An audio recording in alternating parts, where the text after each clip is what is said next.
It's my real pleasure to introduce our next speaker, Tim Kennedy. Tim is National Secretary of United Workers Union. So we work together, work closely with Tim. Tim's been with the union for more than 2 decades. Too long. Yep. Probably feels like longer sometimes. Tim has a reputation in the Australian union movement for someone who thinks about big ideas and likes to look down the line at what's coming at us. And also as a union leader who maintains a lot of touch and feel with what's actually happening on the ground and sticks really close to workers. So I think Tim will have some really fantastic insights for us today. How we're going to run this next session is we've got 1 hour of time. So Tim will speak, then we'll have some Q&A, have some questions. And then at about the 40-minute mark, I'm going to invite Hans to come up and give a presentation about organising in Germany, which I think will fit really well, and we'll go from there. Okay, over to you, Tim. Thanks, Lauren. I might actually need to get you to come up sooner, Hans. I'll see how I go.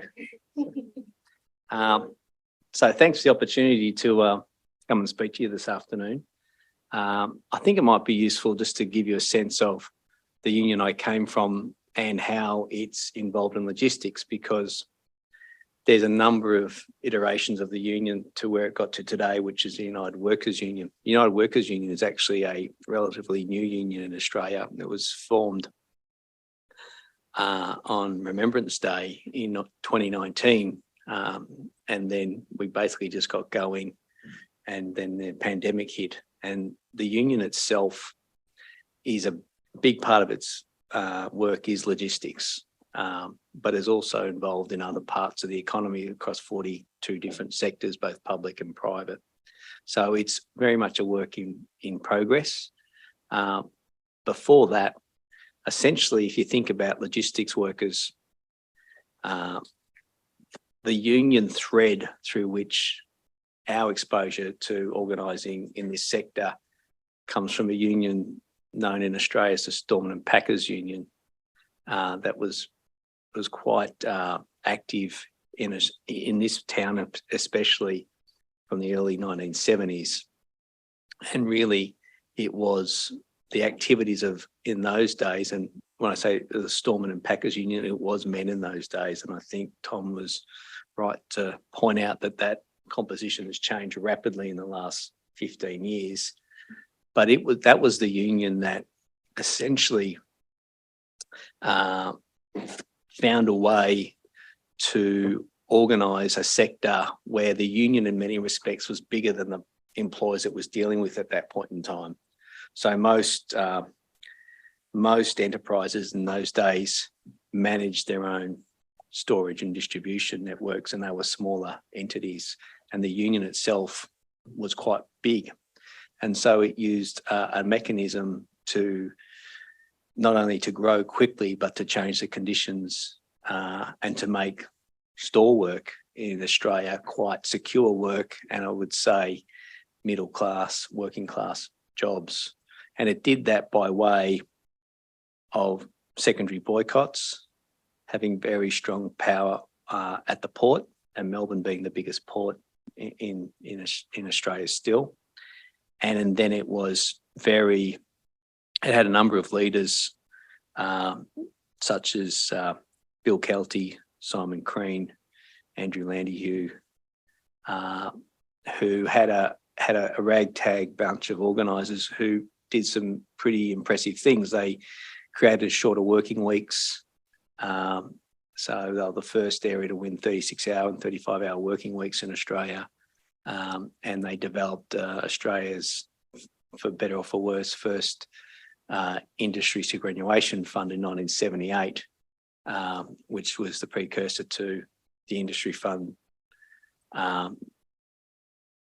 industry that we have today. And so at that point in time, that little union had developed incredible power at a particular historical moment. And what's happened since then is that there has been a real decline in warehousing through today. We talk about in terms of logistics as good middle working class jobs, and a gradual grinding down to a much more precarious, low paid job. And so the struggle is quite is quite difficult these days, and it kind of reflects probably what happens in the US. And it started with the fact that the players, I think the question was asked at the end of the last session of Tom, what's driven this? Well, incredible wealth drove this, and Australia's a consumer society, and we import not just capital but everything. And so warehousing's taken off because we like buying shit. And that's essentially the guts of it. But the decline really started with capital being a lot more sophisticated and working out there's a lot of money to be made in moving goods, especially the last part of it.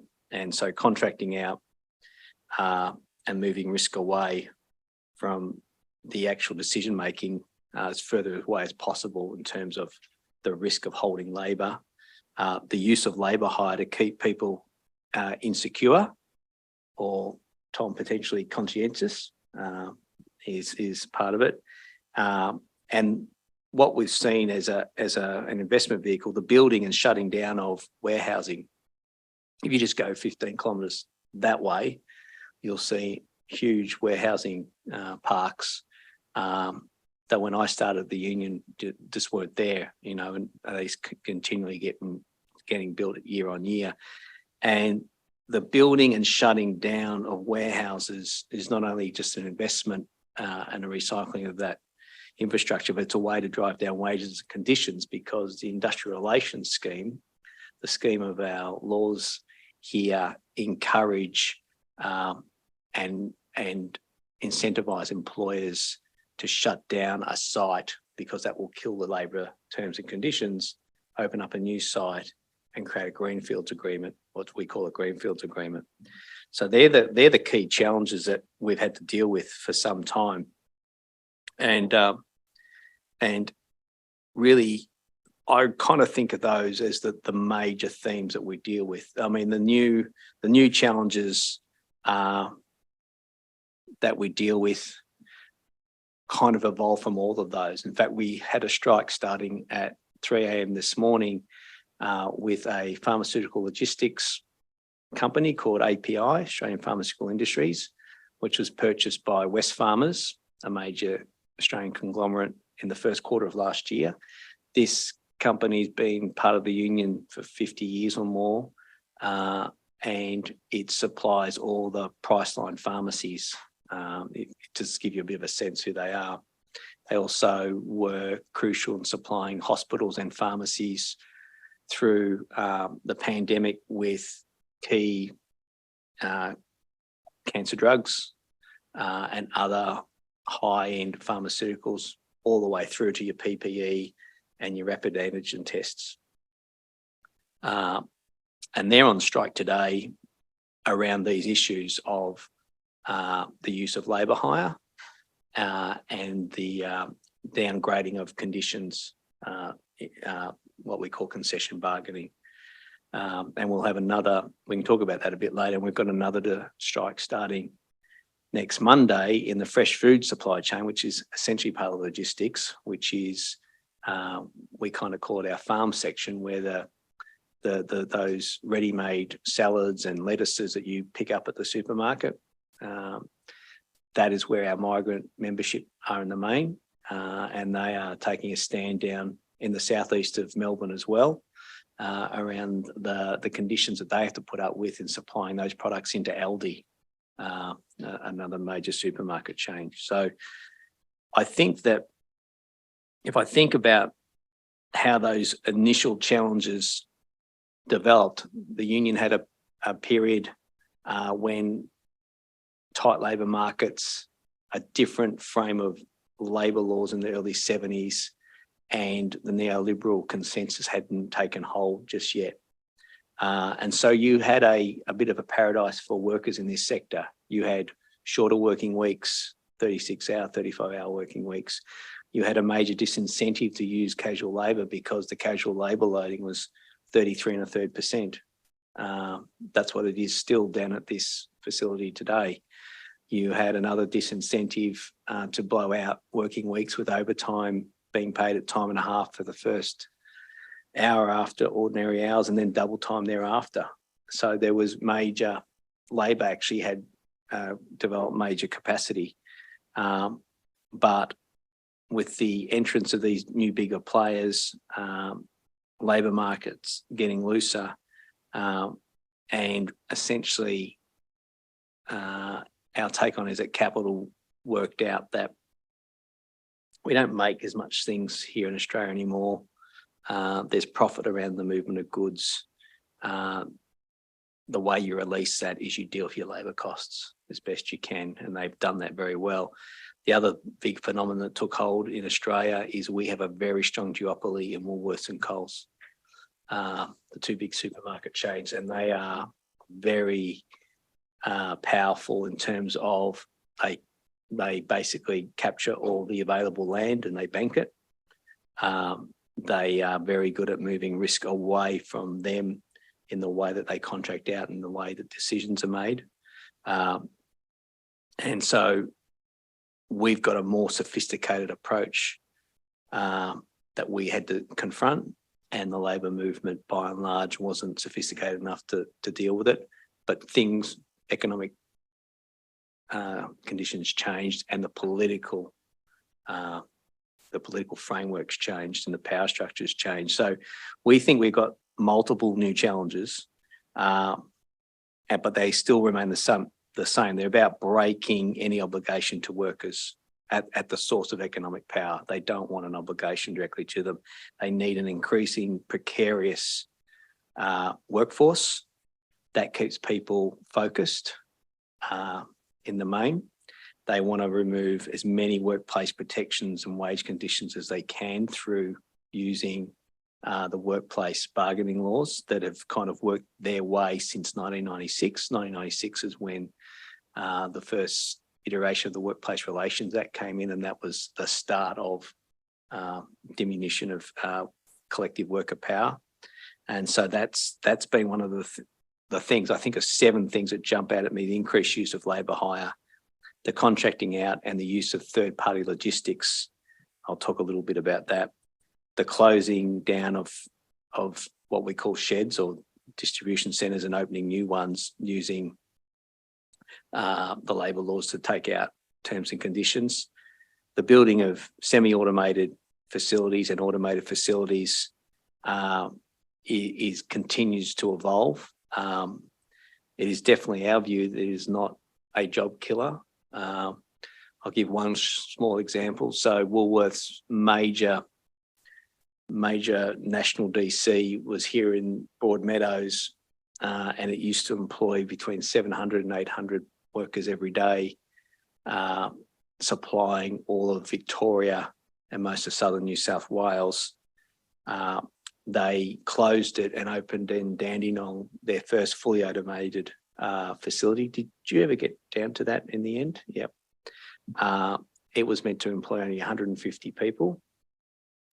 As of December last year, their workforce is somewhere between 350 and 400 every day at this fully automated facility. And it also cost, from my memory, it cost more than $1 billion. It was a big cost overrun. They'll probably get better the next one and the next one, but it's significant money. But it did serve to drive terms and conditions down. Our capacity to reorganise and call for industrial action just on the cusp of Christmas meant that the company was caught off guard about our organised ability, and we were able to make a big shift there. But automated and semi-automated facilities are definitely changing the landscape, and I think semi-automated and a mixture is where the focus is at the moment. The risk is so high with fully automated facilities. Recasting warehouse work as retail work is something that's new because retail work in the main has lesser terms and conditions. And I've already alluded to this, the use of the scheme of the labour law, collective bargaining, or enterprise bargaining as it's called here in Australia, because undermines worker collective power and allows employers to not only maintain open agreements, but also to continue to move around so you actually can't create a standard. And the other thing that Australia has is that there's a number of unions that operate in this space. and they have a different philosophical approach, which makes things interesting. I just might share some thoughts around third-party logistics. And when I talk about third-party logistics, they're essentially in our definition of them. I don't know if this works in this room, is that we always consider them as transport companies that decided that in order to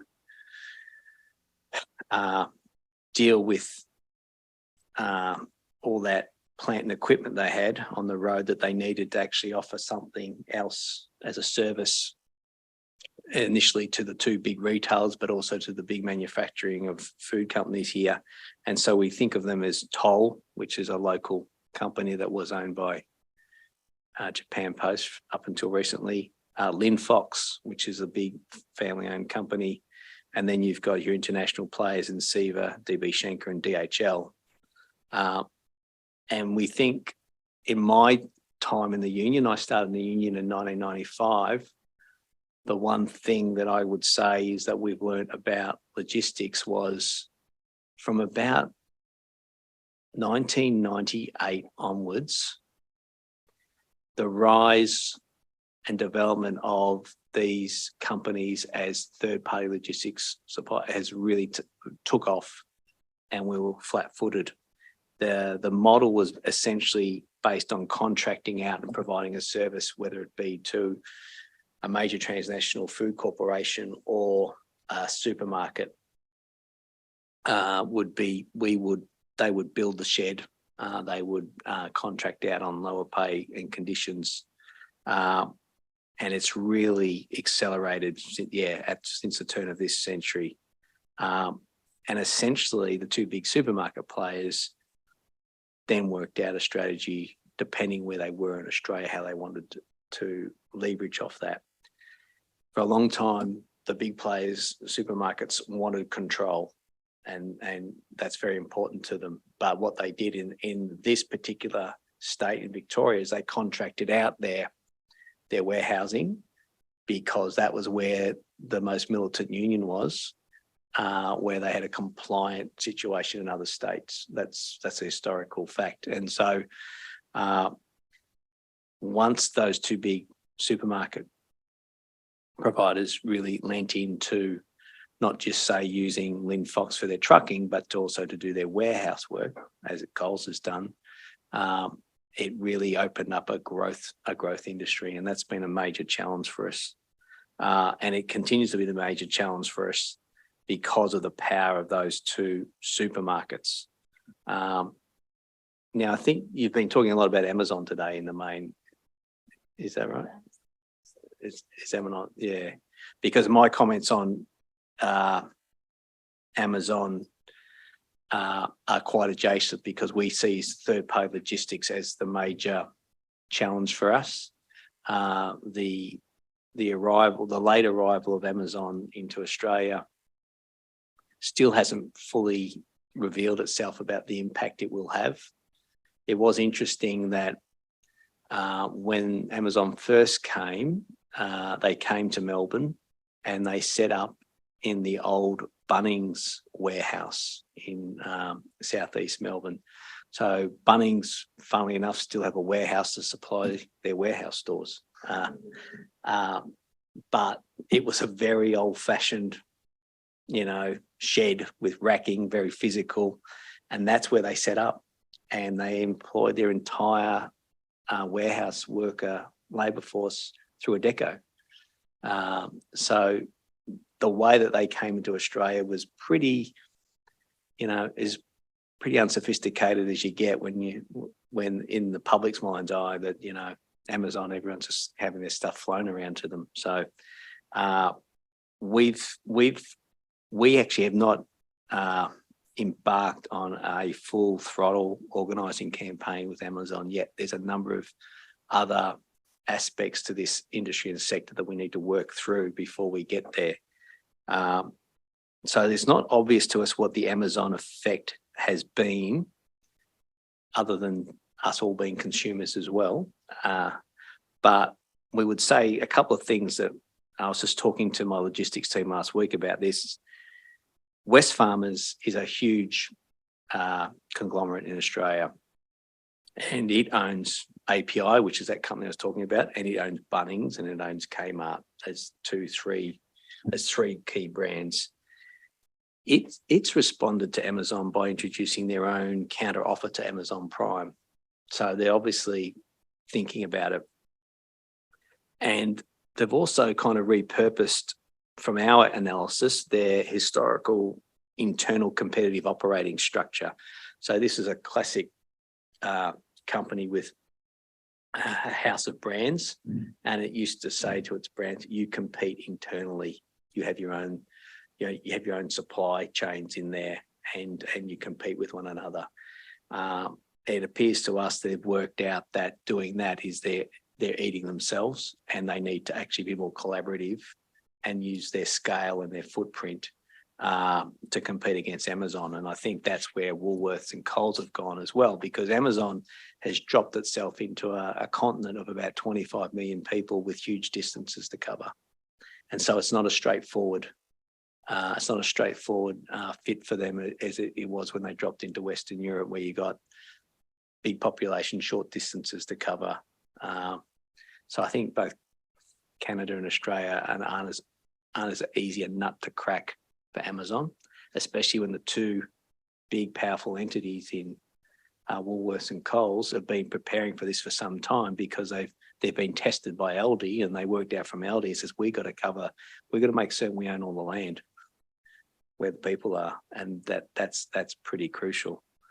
The other thing we've noticed though is the real rise of customer fulfillment centres in the logistics sector, and it's an area that we're organising in. Bunnings have quite a few customer fulfillment centres now, where essentially you buy your stuff online, you don't go to the Bunnings stores. We know you actually go to a separate CFC, and it's all dealt with there. That's definitely, from our point of view, a response to Amazon. And so we think that's interesting. The other one is both Coles and Woolworths use, let me think of the language here. We used to call it dark stores. They're really customer fulfillment centres. They're warehouses, and essentially people are having their online orders fulfilled there. But they're also fulfilling bulk orders for the stores as well there, so they break stuff down. Woolworths are seeking to vary. So in Australia, that work is regulated by what we call industrial awards, which are set at our independent Industrial Relations Commission, which sets terms and conditions for industries and sectors. Warehousing or storage services has always had its own set of terms and conditions, which are much higher than what is paid to retail workers. And so here's a blurring of the lines, where Woolworths are seeking to actually have those standalone customer fulfillment centres or dark stores categorised as retail work, which means the conditions drop. And we're actually in the Fair Work Commission, which is the industrial tribunal to deal with these matters, opposing that change. Needless to say, the retail union is quite happy about it. So this is an interesting contest that we're in right now. And so we think that is an Amazon adjacent impact of what's going on. One other thing I'll say about Amazon is that I gave the example before, when they first came here, all their warehouse workers were labour hire workers on the award. That's not the case now. They do employ a lot of their warehouse workers direct Amazon. I don't know what they call them, team members or whatever, associates, some of those American terms. But they are also not paying minimum rates of pay. I'm not saying they're paying market rates of pay, but they are cognizant of, you've got a tight labour market in Western Sydney in warehousing and in Melbourne at the moment. I think it's transitory. It is a consequence of the pandemic. And so I think they actually have been forced to move away from some of the ways they wanted to operate. So they're actually having to employ directly and pay a higher rate of pay. Of course, no union collective agreements. And there's a lot of, I'm asked in a lot of forums. I was at the ACTU organising conference the other day. They even want to know who's going to break through on Amazon. For us, the logistics employment has grown substantially. I think Tom's graphs show that we've got a lot of organising to do in our what we call our heartland areas.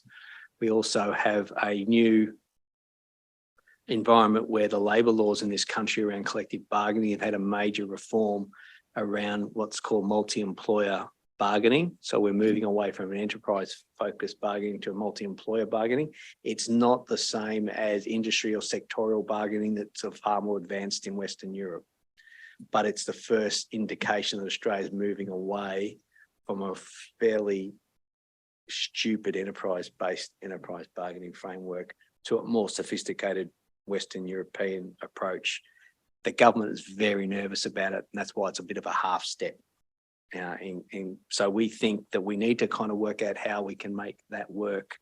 And before we begin that, we need to do some preparatory work rather than to run headlong into Amazon, which is well resourced and has good techniques for keeping unions out. So that might make me think about where our union strategy actually lies at the moment in this sector, in logistics.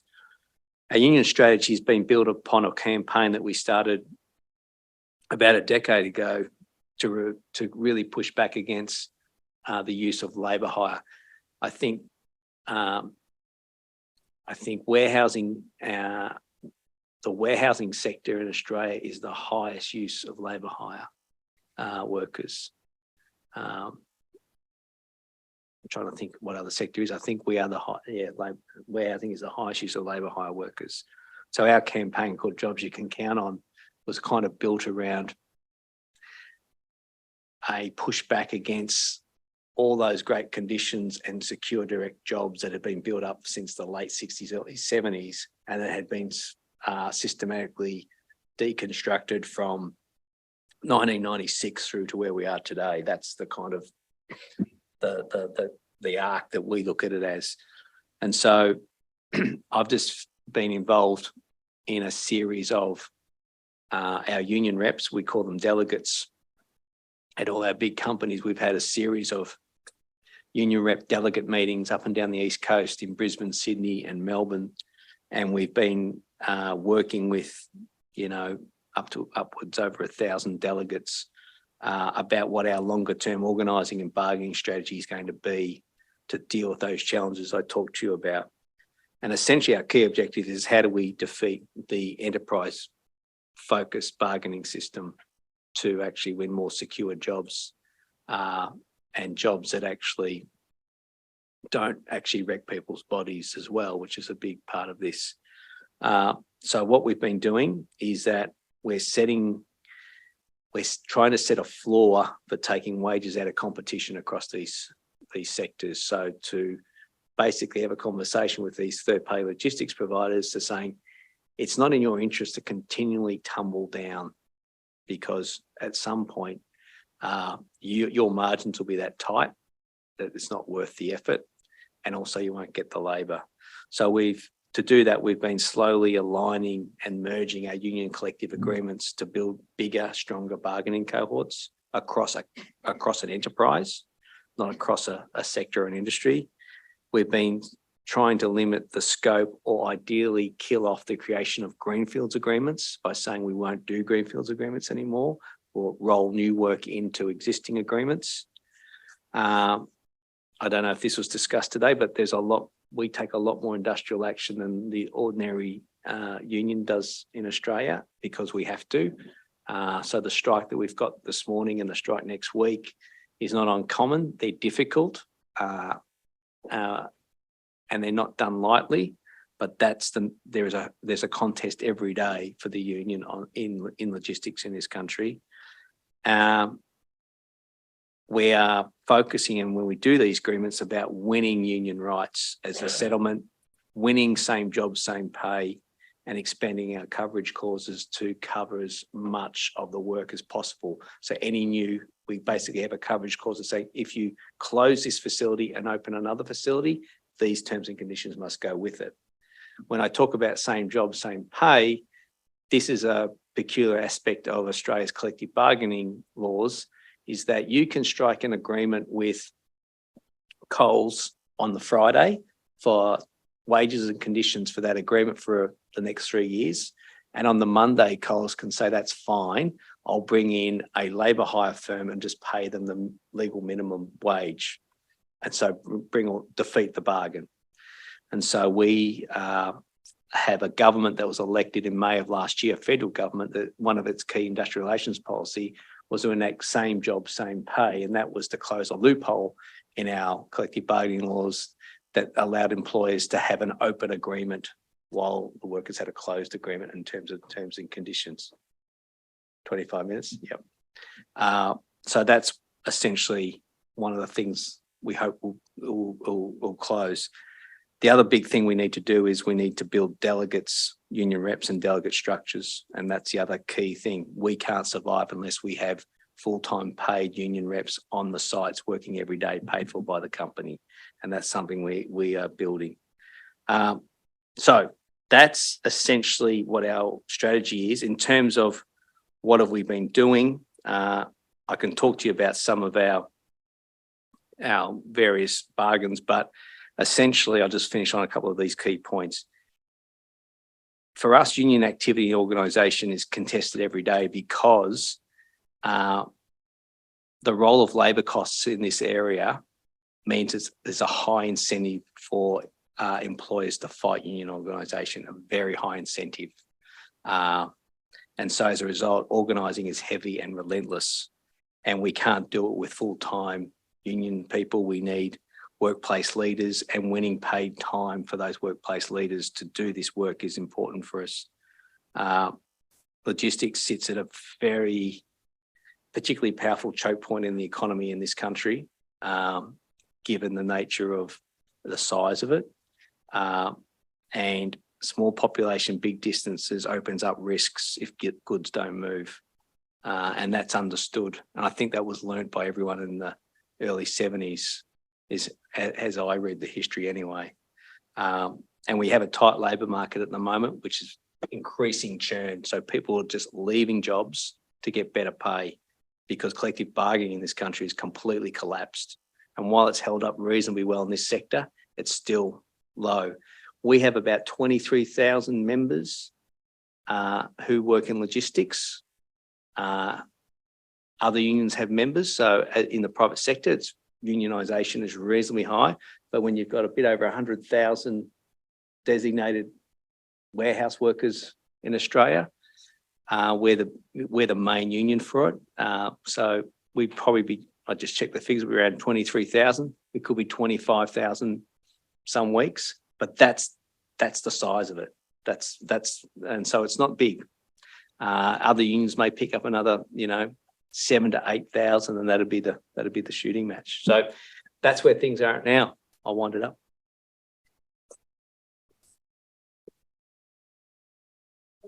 I think you've got time for some questions.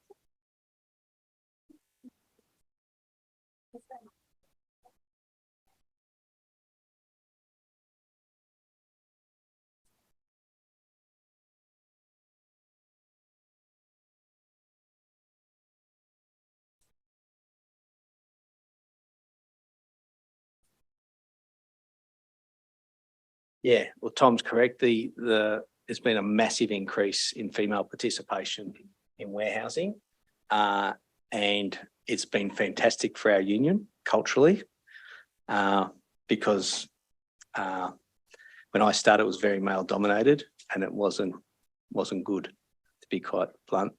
But there's a couple of comments I'll make about. I think that Tom's right. The work isn't as heavy as it used to be, and the focus is something employers talk to us about.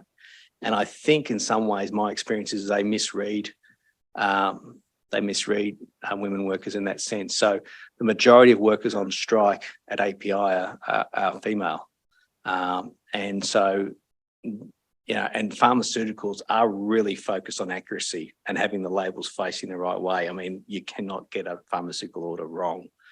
And so that's why it's primarily women working there. But in terms of being, I forgot the term you used, Tom. conscientious workers.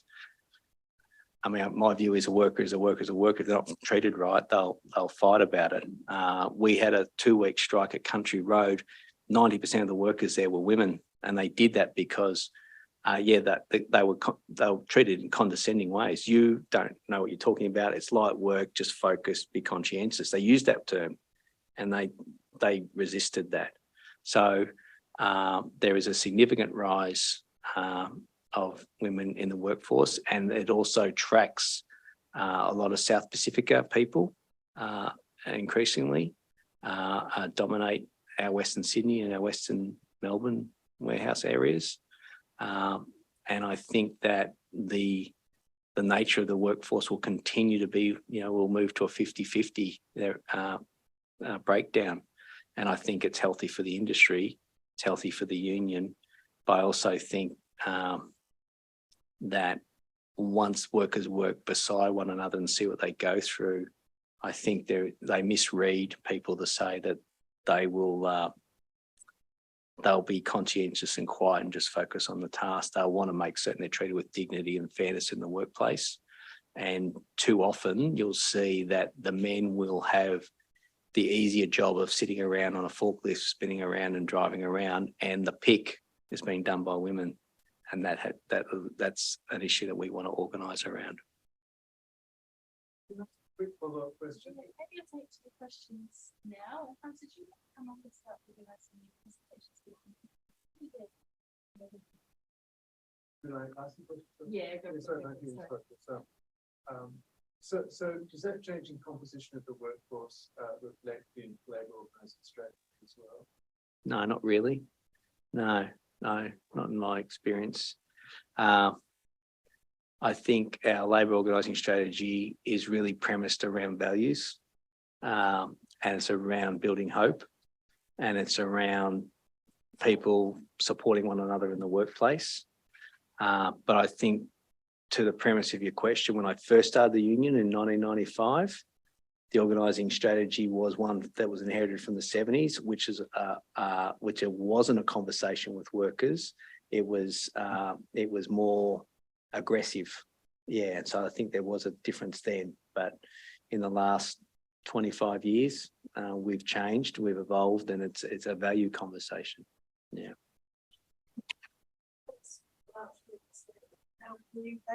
Some of those there's a very specific outcome that I think was about school geography.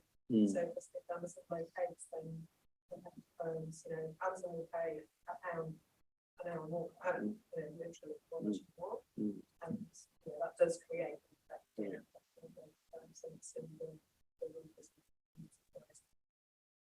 so the geography is an interesting question. I just wanted to come on to your bargaining strategies. Given the switch up to multi-employer, is it just have time to talk a little bit more about how that changes? So the legislation was passed in November last year. It's got 4 streams to it. This stream we're talking about is called single interest. So the defining thing is you've got to find a group of employers who have a single interest, something that unites them. And we think the problem with the scheme of the Act is it's quite litigious. So at the moment, our bargaining strategy has ignored the enterprise, and we've kind of lined up agreements by having common expiry dates and having common claims. Now, that is prescribed by the Act. So we've got to be very particular about actually how we lodge our claims. I think with the multi-employer, we think there's opportunity with it, but the way it's evolved in Australia, it's such a half step. So I was talking to a law class about this just recently, so I won't go into much more detail, but there is a lot of hurdles you've got to get through to satisfy our independent industrial tribunal that a Kmart, a Target, a Big W warehouse, these are, department stores, have enough in common to be part of an employer. Then you've got to get through the hurdle that some of them already have collective agreements in place. They have different expiry arrangements, and there's a lot of time and space given to the employer to run anti-union strategy. So we've got a long way to go. Yes, and we were speaking to the government just the other day, and I've said to the minister, for industrial relations, we're going to give it a go, Tony, but you've made it fucking hard. So that's the truth. Yeah. Yeah. Thank you so much for this talk. I was wondering if you could speak to kind of broader economic conditions and their impact on the labor movement. So in particular, we've talked a lot about like the nature of the industries that you operate. Coals, for example, this kind of concentration, a tight labor market. How have other things like inflation, so rising consumer prices, the housing crisis, so rising rent, these things that make it really difficult, even more difficult for people's lives, how has that affected the labor movement? I mean, I think ideally I could see that people being like, well, we need secure employment, which means solidarity and building a movement together, but it also see that practically it probably means a lot more atomization, insecurity, a willingness to settle. So how has that affected Yeah, no, it's a good summary. It cuts both ways. The atomization has been a real issue for us because there's been just back to the question here, there's been a lack of hope. And so the organised labour movement in this country it has tension. There's part of it that says there's no hope. Workers can't solve their problems. We need some other power to come and materially change so there's a big hope put in politics. My union understands politics has a role to play, but we fundamentally think that only workers combining together around issues that are important to them and having that voice heard and ultimately maybe having to take action can change their material circumstances. So the strike I spoke to you about this morning is driven by a cost of living inflation issue, as well as an injustice about how they pay on the site. What it's making it hard for those workers to have that struggle is that one of our delegates said today that she has to turn the electricity off in her house at the moment. She can't afford to run it all the time. And so they are taking strike action now. They're not being paid. And while the union will help them, we won't be helping them for at least a week. And so it's a big step forward. So that is a challenge to deal with that. But I do think that the economic conditions, you get to a certain point where people say, I can't go much lower, so we've got to have a go at it. And I was just saying to the leader of the ACTU today, we see a change right now in the mentality of our workforces are saying we are sick of being paying for. So in the low interest rate and low inflation environment, employers told our people take low wage increases. Now in a high inflation environment with rising interest rates, they're saying you can't have that. And they're really starting to cut up rough. So I think the economic environment and the tight labour market right now is providing opportunity for workers to coalesce and do things. But because of the scheme of the Act is based around the enterprise, the atomisation is strong. So you need really good organisational skills at the union level to build up stronger cohorts. And that's resource intensive. So in answer to your question, it cuts both ways. There are some pockets of good news and there's big pockets where social and economic inequality is continuing to accelerate away in this country now. Yeah, thank you very much. I just have a quick question regarding when you mentioned the necessity of use to close the loopholes, institutional loopholes, and then you also talked about third-party logistics and the, if I understood well, the necessity to build these minimum standards. Now, I was wondering whether building minimum standards, well, certainly is important, but I was wondering whether is the kind of necessary and sufficient in the sense that what we see in Europe particularly is that, well, what subcontracting that means is that sometimes, even in the platform economy, Uber and other platforms coming in using the institutional loopholes in terms of short-term contract, in terms of 0 hours contract, and so forth. So the main issue there is the working hours and the kind of unpredictability which is around this contract. So I wonder, minimum standard is necessary, absolutely, but what extent could be necessary and sufficient provisions, since we see this fragmentation in the market of certain provisions. So we need to perhaps do something else as well at the national level. Yes. No, you're right. You're perfectly right. It's not necessary. It's not sufficient. And so one of the examples I've gone a bit quick today, shorter working weeks, workers having predictable hours, but also having predictable earnings, the use of labour hire, you just don't know what you're going to earn. So we talk in terms, you need to know what you earn each week so you can plan each week. And so we do need to actually be a lot more progressive and forward about conditions around people actually having, shorter working weeks, control over their rostering, control over their time.